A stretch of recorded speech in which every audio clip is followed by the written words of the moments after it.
Well, we've all had that flight, the crying baby, the seat kicker, the mystery meal, but have you ever wondered what it's like from the other side of the aisle?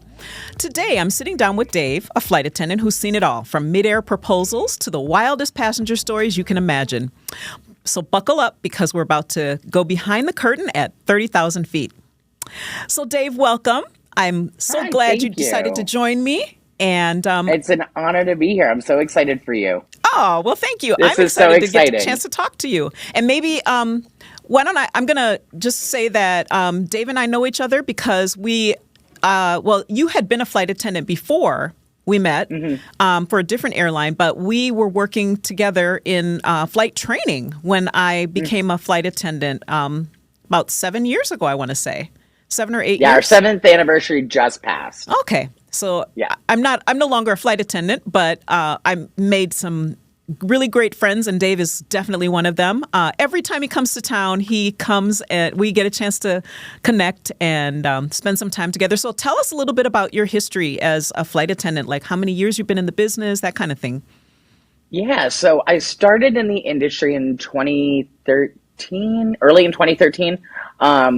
I have always been absolutely obsessed with the aviation industry. My dad was a pilot, and I loved flying. I loved everything airplanes growing up. When, kids had posters on the wall of their favorite sports ball player or their favorite, their favorite band or whatnot, I had posters of the Boeing 747 and the Boeing 777 and just different posters of airplanes all over my walls. And, used to make my plans play flight attendant when we were kids. I'd board them through the living room door, and they'd sit on the couch, and I'd serve them little Dixie cups of Coke. So it's been it was destined to be my career. You were definitely born for it. And you are an amazing flight attendant, I have to say. Oh, thank you. Just one of the best. One of the best. Thank you.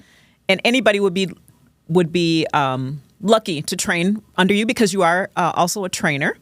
I am, yes. Yeah, it's a lot of fun training the new hires and getting to impart my passion for the industry to them. We also do, a lot of recurrent training. I actually just got done teaching a recurrent training. And you have everybody from, they've been there for a year to 25, 26 years. I just had somebody in a recurrent class that she has been here almost since day one of the airline. And it's fun getting to get everybody's experience, tell stories, share, learn together. Mm-hmm. I really enjoy it. Absolutely. I can understand why. I had a little bit of that life, so I definitely know how that feels. So why don't you tell us a little bit about what a typical day is like for you, like from check-in to landing? Yeah, so we typically get to the airport, to the gate, we'll say, an hour before our first departure of the day. Once we get there, we have to get on board the aircraft and we have to do our safety checks. We have to make sure all of our emergency equipment is operable. We have to make sure everything that we're going to have for the day is there, get our catering carts set up, all that fun stuff. And we typically have 5 to 10 minutes to do that before they start sending the passengers down. We'll do anywhere between 2 and 4 flights a day. It just depends on the length of the flight. So I typically do the 4-leg days. So by the 4th leg, this smile is not so much of a smile, but just like a hello, welcome aboard. And just, maintaining safety and security on board the aircraft. That's a lot of people don't realize that's our number one priority as flight attendants. We're not there to serve you Cokes. That's an added bonus of the flight attendant position, but we are there for your safety, whether we're dealing with medical events, security threats, lots of drunk passengers. That happens almost daily. We interact with somebody who's had one too many in the airport bar. Mm-hmm. And then our days are anywhere from 6 to 14 plus hours. Once we're done with the flight, everybody gets off. We have just a couple of minutes to quickly clean the plane and reset, and the next group of passengers comes right back on. There's not a lot of downtime in between flights. So once you're there, and you stay pretty busy all day long. And I bet every day is different. Every day has to be different because you're just dealing with different people all the time and different destinations. And I would say, when going through flight attendant training, I thought my thinking was a flight attendant is a Swiss Army knife because you have to know so many things. You have to be able to put out fires, deliver babies, de-escalate. That's a great way of putting it. Yeah. That's a great way of putting it. A Swiss Army knife. Yeah. I mean, because you just never know what's going to come through that door, and you got to be ready for it. So that's kind of what's exciting about it, because every day is so different, and And lots of every fun. flight is so different. Like Yes. one flight you could just have like the passengers from where you're just like pulling your hair out before landing. And then the next group of passengers is just an absolute blast. Just flight to flight is different. I was concerned when I first started that the repetition of it all was gonna get mundane at times, but it has 13 years so far, and so far not mundane. No 2 days are alike. That's for sure. No. No. What's one thing that passengers might be surprised to learn about your job? That we're not technically supposed to lift your bags in the overhead bins. A lot of Yes. people think that, but if I've got, Nana getting on the plane, or somebody who is unable to do it, obviously I am more than happy to help. But I have people regularly just leave their bag in the aisle and sit down in their seats, and I'm like, hey, Seriously. what's going on with this bag? And the 25-year-old guy's like, oh yeah, it's mine. It just needs to go in the overhead bin. It's like, okay. There you go. It's right there. That's one, but that's just for funsies. But I think the safety part of it is really what people just don't realize what our job is actually for. The original flight attendants were nurses. You had to be a nurse to be a flight attendant, because back before the days of pressurized cabins and all that, they had a lot more medical events than we do, because they were at an altitude where the air was a lot thinner, there was a lot more turbulence, so they wanted people to be nurses so that they were better equipped to take care of those passengers. We now have extensive medical training while we're in initial training and recurrent training. But yeah, that was the original flight attendant. They had to be RNs. And they had Excellent. to be, Amazing. I think it was like 20 to 25 years old. If they were married, they couldn't do it. If they had a baby, they had to leave. It's a wild world in the early days of the flight attendant Yeah. career. Thank goodness it's evolved. Oh, definitely. Definitely. I once at a conference met a woman. She worked for Hawaiian Airlines. At that time, this was like 10 years ago. She had worked for Hawaiian Airlines for over 50 years, and she was the flight attendant that had the charge of, once you get pregnant and have a baby, you should be allowed to return to work, because she had a baby and she wanted to continue working, and she fought it and she fought it and she fought it. And now because of her, it's standard. Obviously it's standard practice, it'd be illegal to discriminate against somebody these days for something like that. But back then she got it so that if you had a baby, you were welcome to return to work. Well, thanks Yeah, it was for just her. interesting sitting and talking to her. It was really cool sitting and I having bet. dinner with her and having conversations and hearing about what it used to be like versus what it's like now. Definitely a lot of A lot history of people there. say there is, and a lot of people say we used to be issued white gloves for service when we first started. Now we're issued handcuffs. Issued what? Handcuffs And it's for becoming more, security it's reasons. just crazy. Yeah. I believe Luckily, I've yesterday. never had to use them. I don't ever want to have to use them. Knock on wood, I never have to use them, but I don't wish they're that there on if I you. need them. Yeah, for sure. I mean, every day you read something about somebody, something happening. Did you hear about the incident? Was it yesterday with Lufthansa? There was a passenger who, there were some sleeping teenagers on the plane, and another passenger stabbed both of them with a metal fork. So Oh my they goodness. they were going from Chicago to Frankfurt, and they had Oh to my divert to goodness. Boston. Oh, Yeah. any idea why? I haven't heard why yet, so hopefully we'll get some news. I stopped asking why years ago. That's true. I mean, there's so much madness. Absolutely. But I'm going to switch gears a little bit and ask Yeah. you, after that question, what's the most rewarding part of your job and the most challenging part? The most challenging that's easy to answer. It's the length of the day. It's how long you can be on the plane. The up and the down, 2 to 4 times a day it's not easy on the body. It's exhausting, and then one day you're going in, like day after tomorrow I go in at 5 a.m., but then the day after that I go in at 4 p.m. So that constant changing of times is very difficult. And the most rewarding thing about it is just being able to be part of, somebody's dream vacation that it might be going on, or, people are traveling for not so wonderful reasons, going to a funeral or what have you, just trying to be a little bit of sunshine in that person's day. I love first time flyers. I've had first time flyers, everybody from infants to an 85-year-old woman. It was her first time on a plane. Oh So my. it's fun being part of that journey for people. You know what? I remember I didn't get to do it very often, but when somebody has a baby, I'd love to hold the babies while they get themselves together. It's just like, because you can't walk up to a total stranger and hold their baby. Right. But if you're a flight attendant, yeah, they let you. Hey, let me hold your baby really quick. They're like, okay, here, take him. But if I do that in the grocery store, they'd be like, get away from me. I'm not giving you my baby. I don't understand that. I don't know why. So, we've talked a little bit about, the different types of passengers and the evolution of the flight attendant position and the actual use of the actual reason why we have flight attendants. What kinds of things are happening right now as far as like the biggest trends you notice happening in air travel as far as passenger behavior, cabin upgrades, maybe sustainability? Are you seeing any kinds of trends?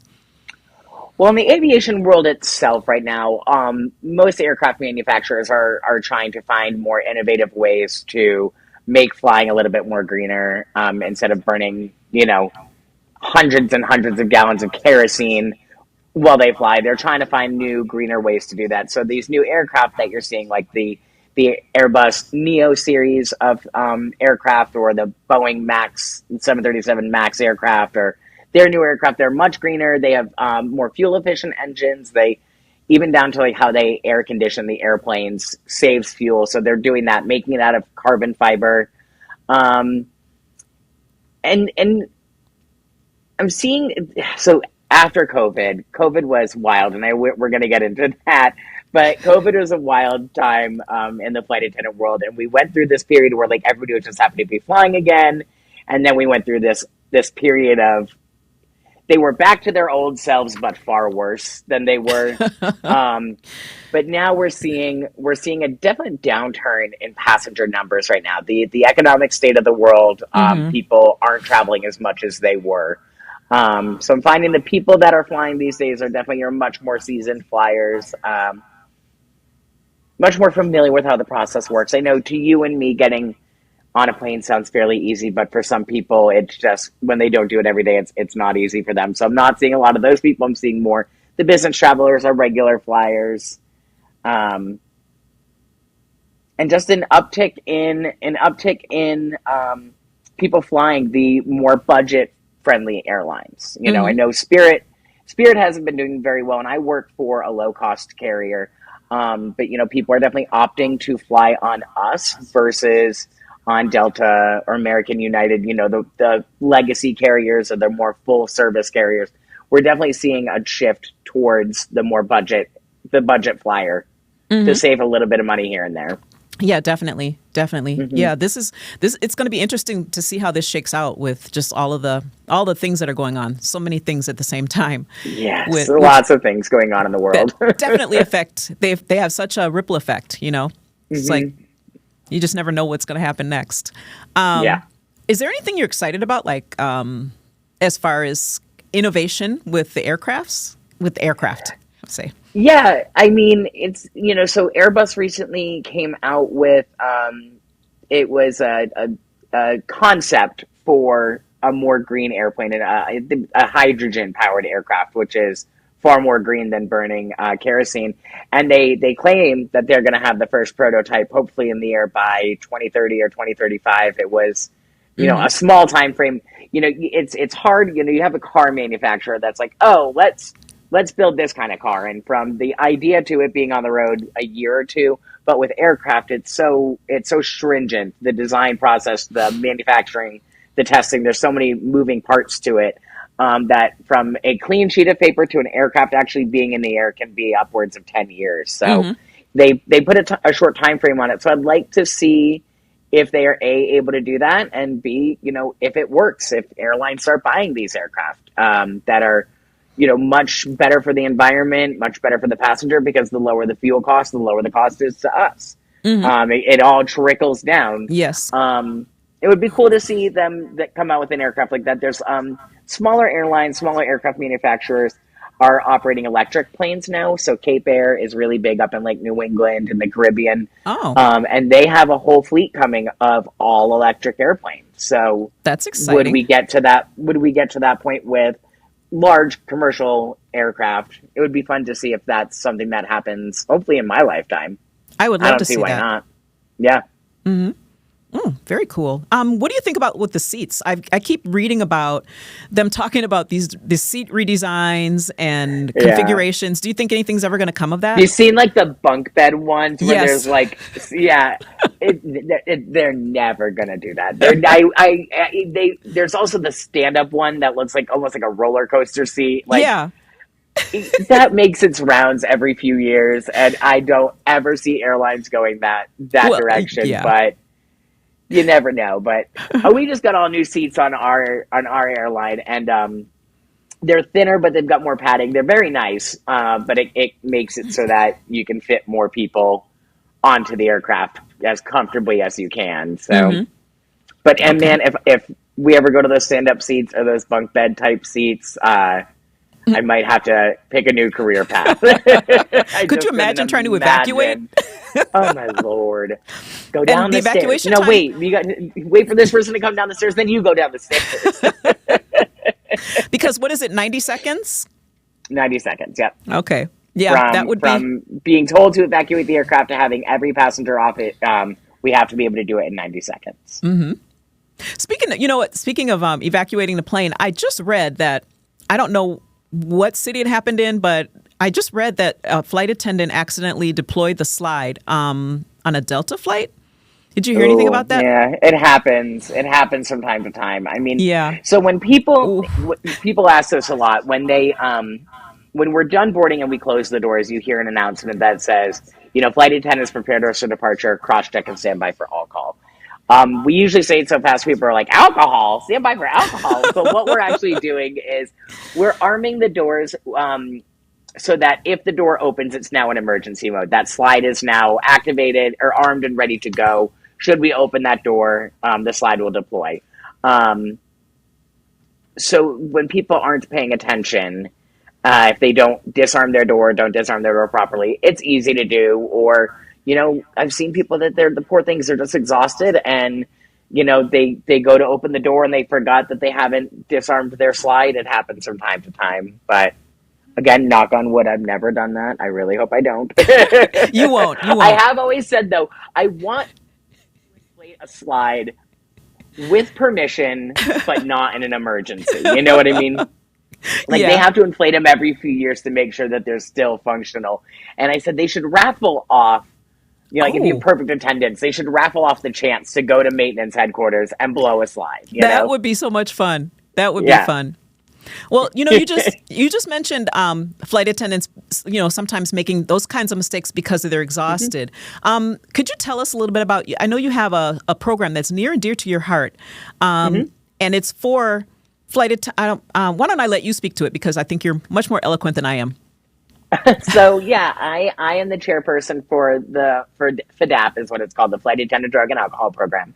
At my carrier, it's a program that all the carriers within the United States participate in, and then there's a few international carriers that also participate in it. And it's a program that helps flight attendants who are suffering from substance use disorder or any mental health issues that they might need help with, even eating disorders, gambling disorders, if they came to us, anything really with addiction, that we help them get to treatment, get themselves sober, and then help them maintain long-term sobriety. So pretty much in a nutshell, the process is they call me, we have a chat, we figure out what's going on with them, we figure out what the best course of action is going to be, and then we get them off to a treatment center that best suits them. While they're in treatment, we get updates, and then when they get home, we make sure that they're going to whatever meeting of whatever recovery program they choose. They're going to those meetings, they're working with sponsors, they're they're doing all the things and really help guide them through that first year of sobriety, because that first year is really tough. It's a great program. I used it myself. I've been sober for over 10 years now. And I made that middle of the night phone call to my FADAP chair when I was at my previous carrier. So when I came to the carrier I'm at now and somebody needed to take on that job of running the program here, I absolutely jumped at the chance for it. I absolutely love it. And because it's a tough job. It's a tough job. And it's hard for people to, really talk about addiction in general. But when it comes to our job, you're just more prone to it, especially, on those layovers when you get to the hotel, there's nothing else to do but have a couple of cocktails with your crew. It becomes very easy to have a couple of cocktails with your crew and then have a couple of cocktails in the room by yourself later, or one too many cocktails. It's very easy to fall down that rabbit hole. Though you're surrounded by people all day, every day on the plane, it's still an isolating job at times, especially when you're spending those nights in the hotel by yourself. Because some people don't want to hang out on layovers. We call them slam clickers, where they get to the room, they slam the door shut, and they lock it behind them. So you can spend a long time just chilling by yourself in your room, watching Netflix and eating chicken tendies from the restaurant downstairs. And it's an easy slope to slide down the addiction world in the flight attendant industry. Well, so it's great to be able to help. Yes, and what a great. They're so lucky to have you because you're so passionate about it. We've talked about it before. We've talked about it several times, and I just think you're the perfect person to be running a program like that. And just with all of your, your experience and your passion, they're very lucky to have you. No, thank you. I appreciate that. Well, you're very welcome. Well, I just want to stop and say that if you're enjoying this behind-the-scenes look at life in the skies, make sure to hit that subscribe button so you never miss an episode of Cheryl's Travel Blueprint. We've got more travel insiders coming your way every week. And now we're going to talk a little bit about things that have happened in the sky. We're going to lighten the mood a little bit.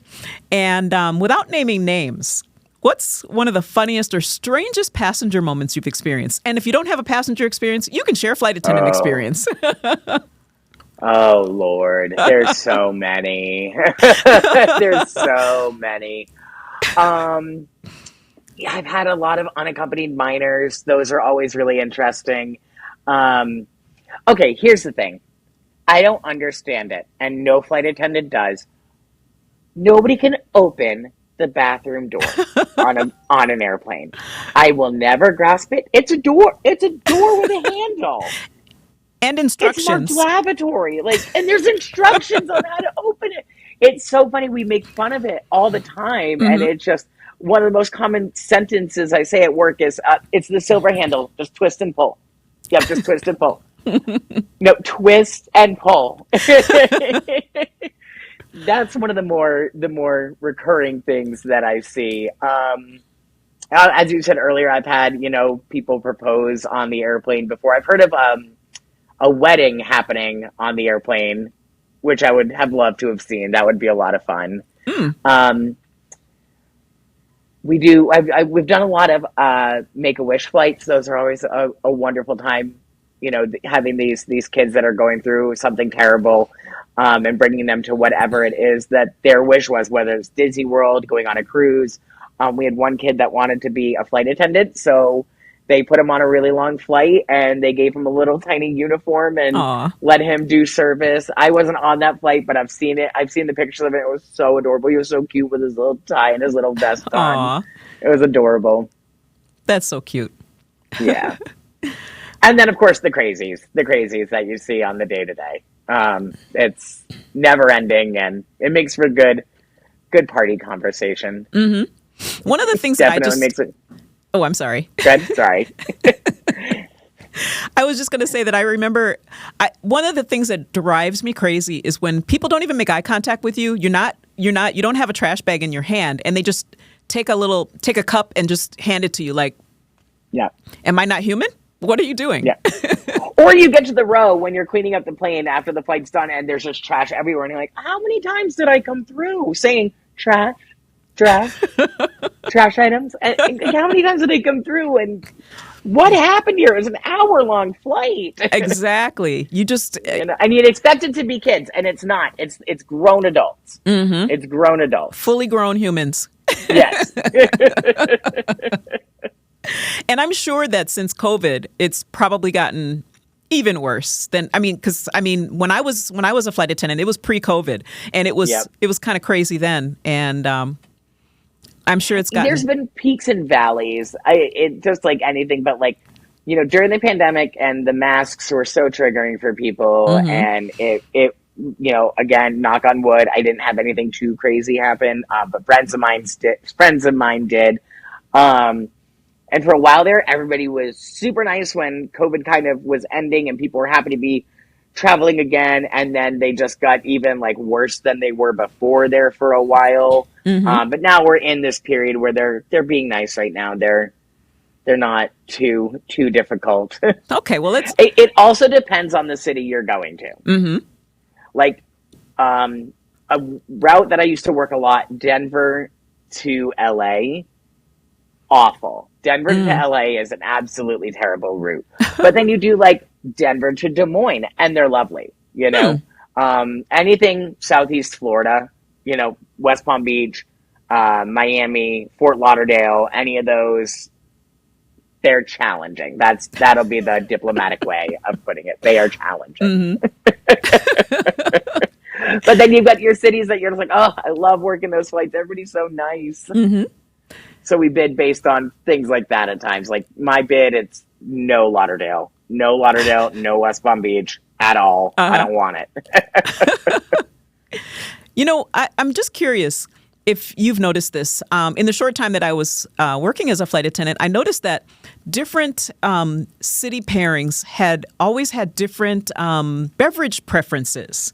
So you would run out of certain things on one flight where other flights, you just had to know where you were going and be prepared for that. I feel like Austin, I don't remember what the drink was. Like Austin's beer and whiskey. Beer and whiskey, okay. Beer and whiskey or beer and bourbon. Yeah, definitely that. And then you have your cities, like anything in Utah is more sodas, juices, stuff like that, because they're mostly Mormon. There's not a lot of drinking going on in the state of Utah. And then Vegas, you're gonna sell your more higher end things. Like on my airline, we have what you would consider like a base tequila or a base vodka, and then we have a more higher end version. That's where you're selling more of that stuff. When you're going to Las Vegas, the flight home from Las Vegas, always water. Going there is always a party. Going home is always water. Trying to hydrate. Yeah. Because Yes, it's so dry in Las Vegas, right? Yes, that's absolutely. Why. That Absolutely. and the copious amount of alcohol they've been drinking. Yes. Before we hit our rapid fire round, I'm going to ask you some questions. But before love we do, a rapid fire round. Oh yeah, it's going to be fun. But I just want to end on a happy note. What's a small act of kindness that you've seen on board that stuck with you? Young men helping elderly ladies with their bags. Aww. Like teenage, like early 20s guys that like help elderly ladies with their bags or help that mom with the baby. And the other thing is, now, I'm a gay guy, as you know. Your viewers may not, but I always say, every girl needs her gay, but every straight guy needs his gay. And the biggest piece of advice I have for you guys is, don't make your girl sit in the middle seat. Let her have the aisle or let her have the window. I always see that. When I see a guy, it's like, no, babe, I'll sit in the middle. It's like, look at you. Chivalry's not dead. Very good advice. Yeah. Okay, are you ready? I'm ready. Let's do this. This rapid fire round is called Clear for Takeoff. Okay? All right. So just real, simple questions. The first one's really easy. Window or aisle? Depends on the length of the flight, but typically window. Okay. Me too. Window all the way. Yep.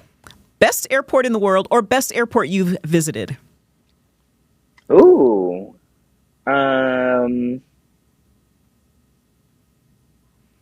Best airport in the world is definitely Singapore Changi. I've not personally been, but it's absolutely the best. The best airport I've been to,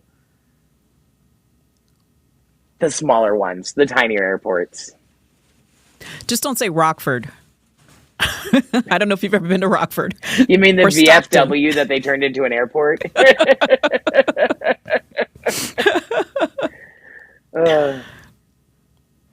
Okay. All right. Next one. Let's see. Worst airport meal. And that could be not airline necessarily, but airport. Yeah. Tuna. Say that Tuna. again? Don't bring tuna on a plane. Any kind of fish. Any kind of fish. Or like super oniony sandwich. Does that happen a lot for All you? the time. Yeah. All the time. Yeah. Dream layover destination. Ooh. Venice. I love Venice. It's one of my favorite cities. Uh-huh. Yeah. Okay. Getting paid to go to Venice would be amazing. That would be. I would love that. Yeah. Red eye or daytime? Daytime. Used to be red eye. Now it's daytime. Mm-hmm. I can understand that, definitely. Yep. The one item every traveler should pack. A charger. A portable charger. Yes. Mm-hmm. That's the worst feeling in the world. That is just horrible. And they're not expensive. They're $20 on Amazon, y'all. Exactly. You got to have that. You absolutely do. Yeah. You're right. Turbulence, overhyped or real fear?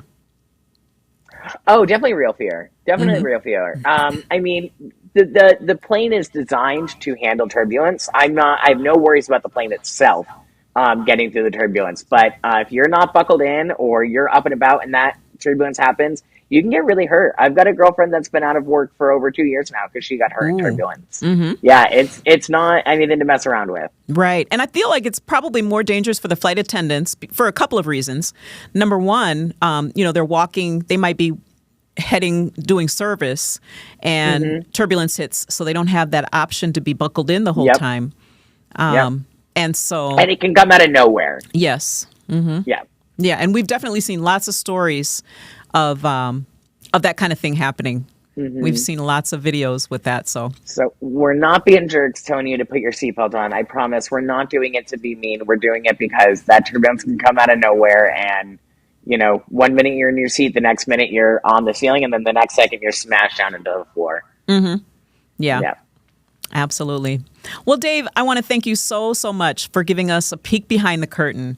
I think our listeners... Thank you for having me. Oh, it was such a pleasure. You were the first person I thought of when I wanted to do this episode. So, thank you. Of course. And I think our viewers and listeners will never board a plane the same way again.